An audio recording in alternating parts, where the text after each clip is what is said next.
Hello, welcome to Mind Way Trading. आज जिस stock के बारे में हम लोग बात करने जा रहे हैं उसका नाम है एथर एनर्जी। एथर एनर्जी का जो रेवेन्यू है वो तो ग्रो कर रहा है हर फाइनेंशियल ईयर के हिसाब से। इसका रेवेन्यू तो ग्रो कर रहा है बट अभी भी ये प्रॉफिट से बहुत दूर है। तो इस वीडियो में हम लोग डिस्कस करेंगे कि कब तक प्रॉफिटेबल होने का इसका चांसेस है, क्या ये आने वाले टाइम में अपने सेक्टर का मार्केट लीडर बन सकता है या नहीं, या फिर रिटेल इन्वेस्टर इसमें फंसेंगे। एथर एनर्जी का जो फाइनेंशियल रिपोर्ट है वो पहले डिस्कस करते हैं। टोटल इनकम जो है वो 997 crore 995.7 crore 53% year on year up है। Unit sold 67,851। मार्केट शेयर पिछले क्वार्टर से 7.6% बढ़ के 18.8% हो गया है। EBITDA मार्जिन जो है वो -3% है, जो कि 1600 BPS से ईयर ऑन ईयर इंक्रीज करके -3% है। अभी भी ये प्रॉफिटेबल नहीं है। क्वार्टर 1 फाइनेंशियल ईयर 26 में 672 करोड़ का रेवेन्यू था, फिर क्वार्टर 2 फाइनेंशियल ईयर 26 में 940 करोड़ का रेवेन्यू हो गया, और ये क्वार्टर 3 है जो 996 करोड़। तो ये लगातार जो है वो बढ़ते जा रहा है। Ather Energy has demonstrated a remarkable financial transformation over the past 18 months, transitioning from a high burn growth phase to a structurally profitable business model. The company has achieved consistent 50% plus revenue growth while simultaneously improving EBITDA margin by 1600 basis point, reaching near break even in Q3 financial year 26। तो ये almost अपने break even के पास पहुंच गया है। पहले ये burning phase में था, बहुत सारा कैपिटल जो इन्वेस्टर का था वो बर्न कर रहा था। वो क्यों बर्न हो रहा था? नया फैक्ट्री सेटअप करने में, नया शोरूम खोलने में, बहुत सारा चीज है का जो अभी जो इसका फेज चल रहा है वो चल रहा है अब सस्टेनेबल ग्रोथ वाला फेज चल रहा है। इसीलिए इसका जो शेयर प्राइस वो भी कंसोलिडेट कर रहा है एक ही रेंज में। वापस आते हैं मैनेजमेंट का क्या कोट है, जो इसके जो सीईओ हैं Tarun Mehta. Q3 has been a strong quarter for us. Over the past few quarter we have stayed very focused on getting the fundamental right by improving the unit economics margin and operating leverage. इसमें इन्होंने किस किस चीज पे ध्यान दिया है? अपना फंडामेंटल को सही किया है, यूनिट इकोनॉमिक्स मार्जिन सही किया है, मतलब पर स्कूटर जो इनका जो प्रॉफिट है, जो इनका बनाने का कॉस्ट है, एम्प्लॉय कॉस्ट है, फैक्ट्री कॉस्ट है, हर कुछ को मैनेज करते हुए अभी हम लोग इस वीडियो में वही सब डिस्कस करेंगे। Strategic positioning with 600 plus experience centre and 5000 plus fast charging network, Ather has established the industry most comprehensive EV ecosystem. The upcoming EL platform launch position the company to capture the mass market while maintaining the premium positioning. Compared to all other brand, Ather का जो scooter है personally मैंने भी देखा है कि premium scooter है इस प्राइस रेंज में, और इनका जो प्रीमियम पोजिशनिंग वाला जो इन्होंने अपना इमेज बना के रखा था वो कायम है। और इन लोग जो इनका जो सीईओ और इनका जो मैनेजमेंट का मेन फोकस है वो वही चीज पे है कि इनका जो मार्केट में इमेज बना रहे हैं वो प्रीमियम धीरे धीरे अपना कॉस्ट कटिंग कर रहे हैं। अभी आगे हम लोग देखते हैं। Next, revenue growth consistent 50% plus year on year expansion. अगर रेवेन्यू देखते हैं तो 368 से 598 650 हर क्वार्टर में बढ़ते ही गया है। फिर थोड़ा सा डाउन हुआ था 672, फिर 940, फिर 996। टोटल रेवेन्यू का अगर बात करें तो 2497 करोड़ का रेवेन्यू है। क्यूमुलेटिव यूनिट जो इन्होंने बेचा है 1,79,525। इसमें जो सबसे बड़ा इनका सक्सेस का ये है वो है इनका जो ये स्कूटर है Rizta family scooter, driving 70% of sale. जो इनका रिस्टा स्कूटर है वो इन्होंने पोजीशन किया, काफी बढ़िया ब्रांडिंग इन्होंने किया है और काफी बढ़िया इसका मार्केटिंग किया है इन्होंने एज अ फैमिली स्कूटर। और सबसे ज्यादा जो इनका सेल में जो 70% जो वो बस एक स्कूटर जो रिजिटा जो इनका स्कूटर है उससे इनका आ रहा है। Distribution expansion 600 store across India, और ये धीरे धीरे अपना स्टोर भी बढ़ा रहे हैं। तो वही अभी मैंने स्टार्टिंग में कहा कि पहले ये कैश बर्न वाले फेज में थे। कैश बर्न कहाँ हो रहा था? स्टोर खोलने में, मैनेजमेंट को सही करने में, R&D में। जो 70% इनका सेल है वो सिर्फ ये रिजिटा ब्रांड जो है इनका उससे इनका आ रहा है। Non vehicle revenue 14% contribution at high margin. Non vehicle revenue in the sense की आफ्टर पार्ट जो हो गया, आफ्टर सर्विस मार्केट जो इनका प्रोडक्ट है उनको बेचने के बाद जो आफ्टर सर्विस होता है। कोई भी 2 व्हीलर ब्रांड या 4 व्हीलर ब्रांड जितना गाड़ी बेच के नहीं कमाते उससे ज्यादा उनका आफ्टर सर्विस से उनका पैसा बनता है। Geographic penetration middle India doubling share. पहले फोकस किया साउथ इंडिया में, फिर ये धीरे धीरे मिडिल ईस्ट और पैन इंडिया भी अब धीरे धीरे अपना स्टोर खोलते जा रहे हैं। ओवरऑल अभी तक अभी जितना भी हम लोगों ने डिस्कस किया उसमें इनका और जो बिजनेस है वो अब धीरे धीरे कैश बर्निंग फेज से सस्टेनेबल ग्रोथ वाला फेज में आ रहा है। नेक्स्ट जो डिस्कस करते हैं इसका वॉल्यूम ग्रोथ। वॉल्यूम देखते हैं तो क्वार्टर ये भी बढ़ते जा रहा है, मतलब ओवरऑल जो इनका स्कूटर का जो भी स्कूटी ये बेच रहे हैं वो धीरे धीरे इनका बढ़ रहा है। हर चीज रेवेन्यू बढ़ रहा है। EBITDA भी धीरे धीरे वो अपना -3 पे ले आए हैं। पहले बहुत ज्यादा था, -20 25 ऐसे चल रहा था। यूनिट होल्ड अगर देखते हैं 23,000 क्वार्टर 1 फाइनेंशियल ईयर 2025, फिर 40,000 45 52 46 थोड़ा यहाँ पे कम हुआ फाइनेंशियल ईयर 26 के पहला क्वार्टर में। फिर धीरे धीरे ये बढ़ के 67,000, उसके साथ ही साथ 600 स्टोर भी इनका हो गया। तो ये लगातार ये बढ़ते जा रहा है। इनका जो स्केल जो वॉल्यूम जो है वो तो धीरे धीरे बढ़ते ही जा रहा है। वॉल्यूम माइलस्टोन अगर अक्टूबर 2025 देखेंगे तो पीक मंथ है, इसमें इन्होंने 30,000 रजिस्ट्रेशन किया। Highest monthly registration cumulative sales in inception 5 lakh plus cross 5 lakh unit in quarter 3 financial year 26। जो उसमें से 5 लाख में से अकेले जो है इडिस्टा का 2 लाख प्लस का सेल है। इडिस्टा कंट्रीब्यूशन 70% और 450 सीरीज एक इनका है जो प्रीमियम सेगमेंट में आता है। अगर स्टोर नेटवर्क एक्सपेंशन देखते हैं, क्वार्टर 1 फाइनेंशियल ईयर 26 में 446 स्टोर था, क्वार्टर 2 में 524, क्वार्टर 3 में 600 स्टोर और फाइनेंशियल ईयर 2026 मतलब क्वार्टर 4 में ये अप्रोक्स 700 स्टोर को एम कर रहे हैं। Average store throughout improving as network mature. EBITDA improvement देखते हैं, क्वार्टर 1 फाइनेंशियल ईयर 2025 में -33% था और अभी क्वार्टर 3 फाइनेंशियल ईयर 26 में -3 पे आ गया। तो काफी बढ़िया ग्रोथ है। ये अपना कॉस्ट कटिंग ये सब कुछ कर रहे हैं जो भी है। इबिडिटा जो इनका सही होने में जो मेन जो ड्राइवर है वो है operating leverage, COGS reduction, billing of material down 8% to 1.1 lakh. जो इनका मटेरियल स्कूटर में यूज हो रहा है उसका जो बिलिंग ऑफ मटेरियल है, पहले जब ये अपना,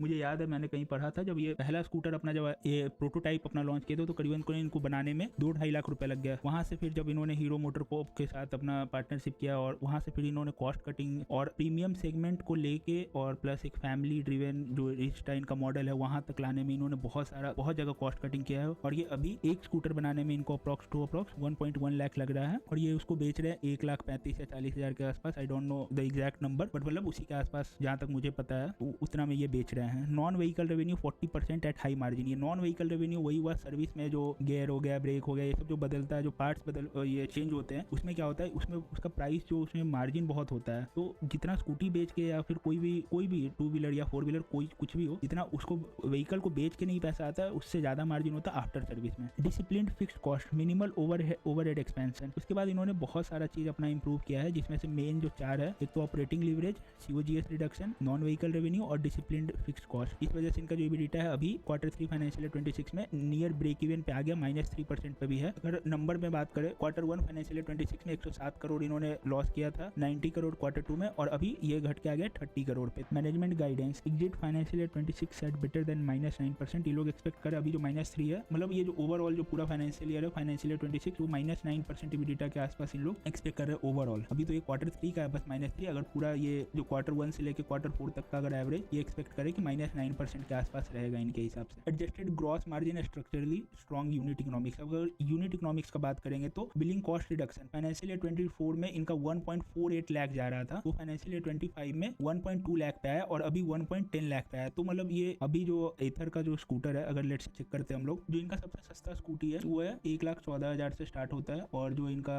इसमें इडिस्टा में जो टॉप मॉडल है आई डोंट नो वो 1,34,000 में। तो आप देख सकते हैं कि 1,34,000 1,34,000 के आसपास ये बेच रहे हैं और इनमें इनका जो बिलिंग कॉस्ट है वो आ रहा है 1.48 लाख। तो इसको ये इन्होंने रिड्यूस करके कहाँ तक लिया है 1.10 लाख। तो मतलब ऑलमोस्ट 20-30 हजार रुपया अब इसको कम कर दिया अपने सेलिंग प्राइस से, जो इनका मैन्युफैक्चरिंग कॉस्ट आ रहा है सब कुछ मिला के, फैक्ट्री, एम्प्लॉय सैलरी जो भी है इनका बिल विल सब मिला के 20-30 हजार अभी इनको कम करना पड़ेगा अगर इनको प्रॉफिटेबल होना है तो। बट मतलब जो ग्रोथ है, जो पाथ है इनका वो सही जा रहा है। मार्जिन एक्सपेंशन ड्राइवर, ये इनका जो मार्जिन है उसमें जो ये अभी जो कॉस्ट कटिंग किया वो कहाँ किए हैं, LFP battery adoption, lower cost chemistry, improving margin सही कर रहे हैं। Value engineering, continuous R&D driven cost optimisation, continuous जो इनका R&D टीम जो है वो लगातार कॉस्ट को कम करने की कोशिश में लगा हुआ है। BOM जो है बिलिंग ऑफ मटेरियल जो होता है, जो एक व्हीकल बनाने में जो भी चीज जो भी मटेरियल का लगता है पैसा जो इनको दूसरे से सामान खरीदना पड़ता है उसका ये कॉस्ट धीरे धीरे कम करते जा रहे हैं कंटिन्यूअस R&D के कारण। Strong brand pricing power maintained, और इनका जो ब्रांड जिस प्राइस में ये बेच रहे हैं ओला से तो बेटर इनका स्कूटी है, इतना मुझे पता है। इनका जो प्रीमियम पोजीशनिंग है वो है अभी मार्केट में,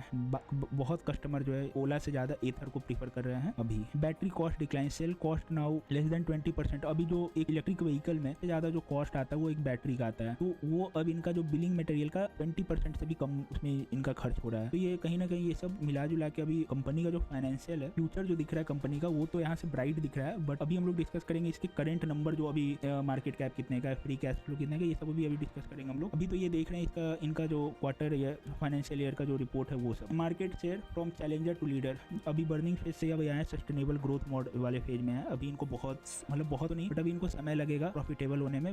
EBITDA तो -3% पे आ गया है। अब देखते हैं कि फाइनेंशियल ईयर 2027 में ये प्रॉफिटेबल हो पाते हैं और अपने मार्केट के ये लीडर बन पाते हैं या नहीं, अभी हम सब डिस्कस करेंगे। Market share journey quarter 1 financial year 25 7.6% starting position, फिर क्वार्टर 1 26 14 पॉइंट ऑलमोस्ट डबल, यहाँ से सीधे डबल हो गया इनका जो मार्केट शेयर है। और क्वार्टर 3 में ये 18.8% मार्केट शेयर होल्ड करते हैं। TVS मोटर के पास है 23%, बजाज ऑटो के पास है 21%, एथर एनर्जी के पास है 18% और ओला इलेक्ट्रिक के पास है 15.2%। जबकि जब ओला इलेक्ट्रिक अपना स्कूटर लॉन्च किया था तब उस समय मार्केट लीडर ओला इलेक्ट्रिक था और सबको लग रहा था कि अब ये सब जो TVS मोटर मोटर या बजाज ऑटो या हीरो मोटोकॉप तो इन्हीं के साथ एथर एनर्जी के साथ हीरो मोटोकॉप का पार्टनरशिप हो गया है। बाकी जो दो बड़े मार्केट प्लेयर है टीवीएस मोटर और बजाज ऑटो, किसी को ये नहीं पता, मतलब उस समय लग रहा था जब ओला इलेक्ट्रिक अपना स्कूटी लॉन्च किया था तब कि ये लोग मार्केट लीडर कभी बन पाएंगे। सबको लग रहा था ये टू व्हीलर पेट्रोल और डीजल वाले सेगमेंट में है, ये इलेक्ट्रिक में बहुत पीछे रह गए हैं। बट जो इनका मार्केट शेयर है वो आप देख ही सकते हैं 23.5% है, बजाज ऑटो का 21.0% है। इन्होंने ओला इलेक्ट्रिक जो भी गलती अपने स्टार्टिंग दौर में की है उसको इन्होंने टीवीएस मोटर बजाज ऑटो ने सुधार के अपने स्कूटर अपने जो इलेक्ट्रिक सेगमेंट को ठीक करके और अपना मार्केट शेयर फिर से वापस से गेन कर लिया टू व्हीलर सेगमेंट में। 23% है टीवीएस मोटर के पास, 21% है बजाज ऑटो के पास, एथर एनर्जी के पास 18.8% और ओला इलेक्ट्रिक के पास सबसे कम 15% के आसपास। रीजनल परफॉर्मेंस अगर देखते हैं, ज्योग्राफिक एक्सपेंशन स्ट्रेटेजी, जो ये सारा जो डेटा मैं यहाँ पे डिस्कस कर रहा हूँ ये डायरेक्ट मैंने इनके जो एनुअल रिपोर्ट है वहां से मैंने उठाया है और वहां से जो मेन की पॉइंट है वो मैंने अलग करके ये पीपीटी बनाया है। इसमें मैंने कुछ भी अपने से नहीं ऐड किया है, मैंने सारा वहीं से उठाया है और मैंने रीड करके इसको पुनः तैयार किया है। साउथ इंडिया में भी जो इनका मार्केट शेयर है वो टॉप पे 24.4%, मिडिल इंडिया में 17.4% है, जिसमें गुजरात का 25% शेयर, महाराष्ट्र का 18.6%, एमपी का 10%, उड़ीसा का 15% शेयर। की ग्रोथ मार्केट जो इनके लिए वो एमपी है 50 to 60%, Kerala 30%, Karnataka 70 to 20%। Overall ये पैन इंडिया आ रहा है पर साउथ इंडिया में ये नंबर 1 है। We want approach south India consolidate leadership, middle India aggressive expansion, rest of India selective penetration. जो रेस्ट ऑफ इंडिया में जेएनके, पंजाब और राजस्थान आ गया। जेएनके में 40% प्लस शेयर है, फर्स्ट पोजीशन पे जेएनके में भी। साउथ इंडिया में भी इनका जो Q3 अगर फाइनेंशियल ईयर 2025 का अगर देखते हैं, साउथ इंडिया में 22% था और अभी Q3 फाइनेंशियल ईयर 26 में फिर बढ़ के 24.4% हो। मिडिल इंडिया में 8.8 था, अभी 17.4% है। रेस्ट ऑफ इंडिया में पहले 8.5% था, अभी 12.6%। तो ये पैन इंडिया ग्रो कर रहे हैं, इनका जो नंबर है वो तो दिख रहा है। नेक्स्ट आते हैं अगर हम लोग नॉन व्हीकल रेवेन्यू जो इनका 14% है, उसमें से जो इनका अभी 14% है वो बढ़ के पोटेंशियल जो दिख रहा है इसमें वो 20% तक इनका मार्जिन चला जाएगा। Software pro pack attach rate 91%, consistent despite 4x volume growth, revenue contribution 7% of total revenue, user engagement 23%, use magic twist daily 67%, use auto hold daily. ठीक है, चार्जिंग इकोसिस्टम कंपोनेंट में अगर देखते हैं तो चार्जिंग इंफ्रास्ट्रक्चर 5000 प्लस इनके पास है, warranty and service 8 year battery guarantee with 70% उसमें। Accessories hello helmet, kids helmet, scaling up, ये जो इनका जो हेलमेट है उसमें भी बहुत अच्छा टेक्नोलॉजी है। Insurance, corporate agent, margin attractive. तो जो 14% इनका जो नॉन व्हीकल मार्जिन जो है वो सब कहाँ से आ रहा है, ये सबसे आ रहा है। अगर इनका देखते हैं तो व्हीकल सेल से इनका 86%, बाकी जो 14% है 15% जो इनका है वो कहाँ से आ रहा है, software pro pack, service and repair से आ रहा है इनका 2%। कॉस्ट स्ट्रक्चर और ऑपरेटिंग लीवरेज देखते हैं तो ये पहले 1.48 था बिलिंग ऑफ मटेरियल लाख में, बिलिंग ऑफ मटेरियल ये डिस्कस करें हम लोग तो 1.48 लाख था फाइनेंशियल ईयर 24 में, इसको इन्होंने रिड्यूस करके कहाँ तक लाया फाइनेंशियल ईयर 25 में 1.2 और उसके बाद सीधे 1.1 लाख। अभी ये मेरे हिसाब से और कम हो सकता है, अंडर 1 लाख आना चाहिए तब जाके ये होगा। अंडर 1 लाख इनका जब आएगा तब चांसेस प्रॉफिटेबिलिटी का और जल्दी मतलब प्रॉफिटेबल होने का चांसेस बढ़ जाएगा। Fix cost discipline, minimal overhead expansion despite 50% growth होने के बाद भी इनका जो फिक्स कॉस्ट है वो उतना ही है, minimal overhead expansion. Employee cost जो इनका आ रहा है वो है 122 करोड़ जो कि 14% ईयर ऑन ईयर ग्रोथ है, 50% रेवेन्यू ग्रोथ होने के बाद भी। Cost of material 69% of total cost, down from 75%। पहले जो 75% था वहां से ये घट के 69% हो गया कॉस्ट ऑफ मटेरियल। जो इनका स्कूटी का जो बिलिंग ऑफ मटेरियल है उसमें से 69% है, पहले 75 था अब 69 हो गया। जो कॉस्ट रिडक्शन ड्राइवर है वो पहले बैटरी सेल है, अब लेस देन 20%। इनका जो पूरे बिलिंग का जो मटेरियल का जो बिलिंग है उसमें अब जो बैटरी सेल जो कंट्रीब्यूट करता है वो लेस देन 20% है। Value engineering, R&D driven optimisation, lower cost chemistry, scale benefit, vendor negotiation, तो ये सब इनका मेन जो की फैक्टर है कॉस्ट रिडक्शन में यही सब। तो ये तो इनका फाइनेंशियल रिपोर्ट में ये सारा नंबर था। अब हकीकत में देखते हैं कि बिजनेस कैसा परफॉर्म कर रहा है। तो अगर हम लोग स्क्रीनर पे जाते हैं तो एथर एनर्जी का जो मार्केट कैप है वो 27,000 करोड़ का है। करंट प्राइस जो इसका चल रहा है 708 का चल रहा है। प्रॉफिट अभी भी ये लोग नहीं कर पा रहे, -646 करोड़ है। डेट इनके ऊपर 430 करोड़ का है। 2013 में ये कंपनी बनी थी और अभी कुछ दिन पहले इनका IPO आया था। डिविडेंड पे आउट 0,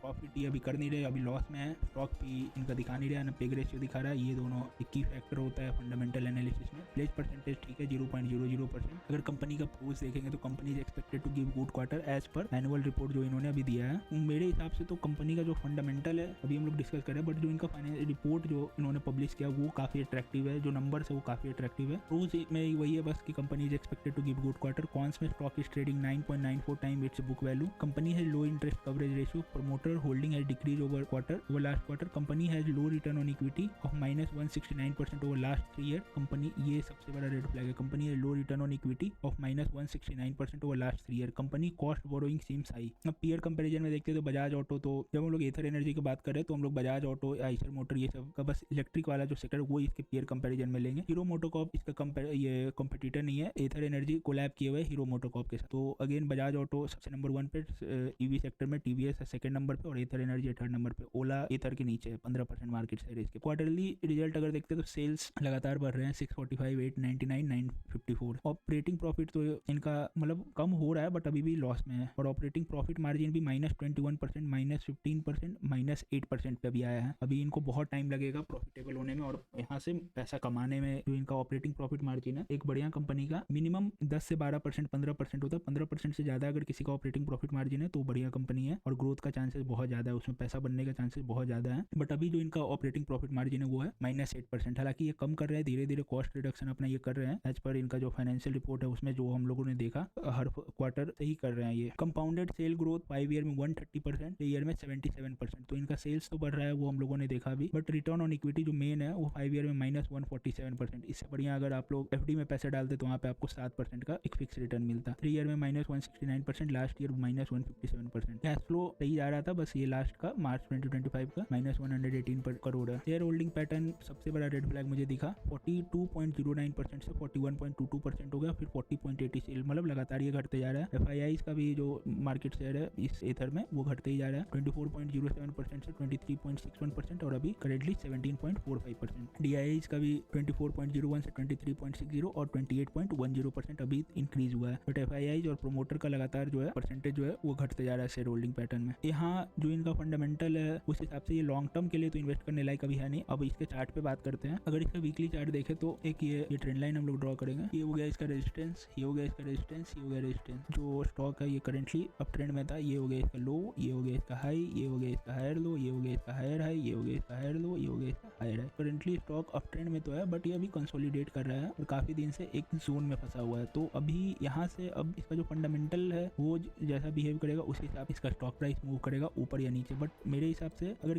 कोई लॉन्ग टर्म यहाँ से देख रहा है तो अभी बहुत टाइम लगेगा ये यहाँ से शेयर प्राइस को एक अच्छा, जो 5 साल 10 साल इन्वेस्ट करना चाह रहे हैं उन लोग के लिए अभी तो ये सही टाइम नहीं है एथर एनर्जी में इन्वेस्ट करने का। हाँ, जो स्विंग ट्रेडर है उनके लिए एक अच्छा अपॉर्चुनिटी कहाँ बन सकता है, अगर यहाँ पे एक ग्रीन कैंडल बन के ब्रेकआउट देता है विथ वॉल्यूम कंफर्मेशन इस प्राइस के ऊपर, जो ये रेड कैंडल है इसके ऊपर 765 के बाद अगर एक ब्रेकआउट देता है तो यहाँ से ऊपर जाने के चांसेस शॉर्ट टर्म में बहुत हाई है। बट अगर ये ब्रेकआउट नहीं देता है मेरे हिसाब से तो अभी ब्रेकआउट देने में इसको टाइम लगेगा। हो सकता है रिजल्ट आने के बाद कुछ इसमें मोमेंटम आए, बट करेंटली तो अभी तक अगर इसका डेटा देखते, चार्ट देखते तो ये साइडवेज है और मेरे हिसाब से जब तक यहाँ से ब्रेकआउट नहीं देगा तो अप मूव नहीं आ सकता है और इसी रेंज में ये रह सकता है बहुत दिन तक। तो अगर ब्रेकआउट आता है तो स्विंग ट्रेडर के लिए एक अच्छा बाइंग अपॉर्चुनिटी यहाँ पे बन जाएगा। बाकी लॉन्ग टर्म इन्वेस्टर के लिए तो कुछ खास मतलब बहुत ज़्यादा इसमें कुछ भी ऐसा अट्रैक्टिव नहीं है। हाँ, इनका जो एनुअल रिपोर्ट था जो अभी हम लोगों ने रीड किया पीपीटी में वो काफ़ी अट्रैक्टिव है। इस हिसाब से अगर ये ग्रो करते रहे तो बहुत जल्दी ये प्रॉफिटेबल हो जाएंगे, उसके बाद फिर इन्वेस्ट करने के लिए सोचा जा सकता है। But as